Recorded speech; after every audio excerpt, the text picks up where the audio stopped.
রংপুরের কাউনিয়ার আরাজি বিচ্চরণ গ্রামে ছেলের নির্মম মৃত্যুতে মা আকলিমা খাতুনের আর্তনাদ যেন কোনোভাবেই থামছে না।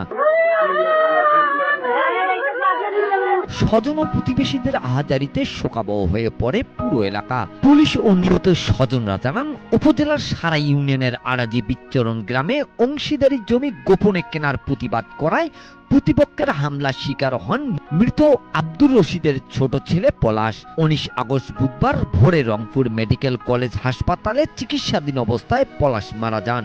স্বজনদের দাবি, পলাশদের অংশীদারি সম্পত্তির 1% জমি জাফরের কাছ থেকে গোপনে কেনার পায়তারা করে একই এলাকার মোজাহার। প্রতিবাদ করায় 10 আগস্ট সোমবার রাতে সাহেবগঞ্জ 3 মাথা বাজারে মোজাহার ও তার 2 ছেলে সহ মোজাহারের কয়েকজন আত্মীয় দলবদ্ধ হয়ে হাতুড়ি, লাঠি, লোহার রড, এসএস পাইপ দিয়ে মায়ের সামনে পলাশকে মাথায়, মুখে, হাত ও পিঠ বুক সহ কোমরে মারপিট করে। স্বজনদের দাবি, প্রতিপক্ষের দেশীয় অস্ত্রের হামলায় মাথা ও কিডনিতে প্রচন্ড আঘাতের কারণে পলাশ মারা গেছে। প্রতিপক্ষ পরিকল্পিতভাবে হত্যা করতে পলাশকে নির্মমভাবে মারপিট করেছে। একে মারলো তো একে উল্টি উল্টি একে ঝাঁক ডাঙ্গত মারা গেল, তাইলে কি রকম? ওই যে পাইপ গুলি আছে না, ওই পাইপ গুলিয়ে দিয়ে একে ঝেঁটে, মনে করেন মুস্তাদ দোকানতে একদল, ফির এই যে হ্যান্সার গাছটার তলত আছিল একদল, ফির ওই যে বাবুর দোকানত গেল যে ওই ওই বাবুর দোকানত আছিল একদল। বাবুর দোকানে তো চেয়ারটা শোক, বাবুর দোকানত ডাঙ্গে বাবুর ঘর রক্ততে ভাসি গেছে। এখন যারা নাগে দিল, এখন তারা জানে, আর ওই যে ওপর আল্লাহ জানে। ওই যে বাড়িতে না জায়গা জমি নিয়ে কথা কাটাকাটি হচ্ছিল, এই ওরাই নাগে দিছে মনে হয়। আজ শৃঙ্খলার কাছে চাই, আমার ছেলে যেভাবে শাস্তি দিয়ে মারছে ওই শাস্তি চাই। তো ওইখানে ফির আমার দাদি শ্বশুরের জমি, তখন পলাশের মনে কথা যে আমরাও ভাগ পাবো।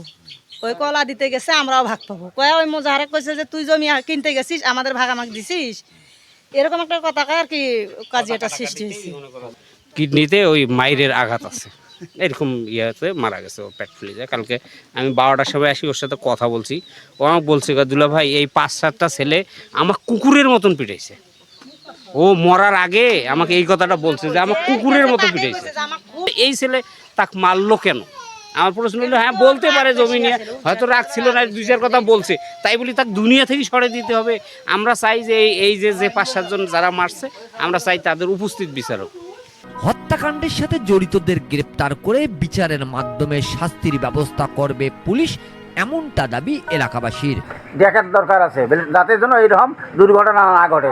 সবাই যেন এই ব্যাপারটা নিয়ে একটা আইনের ব্যবস্থা কঠিন হোক, তার জন্য একটা পুলিশের সুব্যবস্থা যেন আইনের লোক করে, সরকার করে, এই এতটুকু আমার কথা।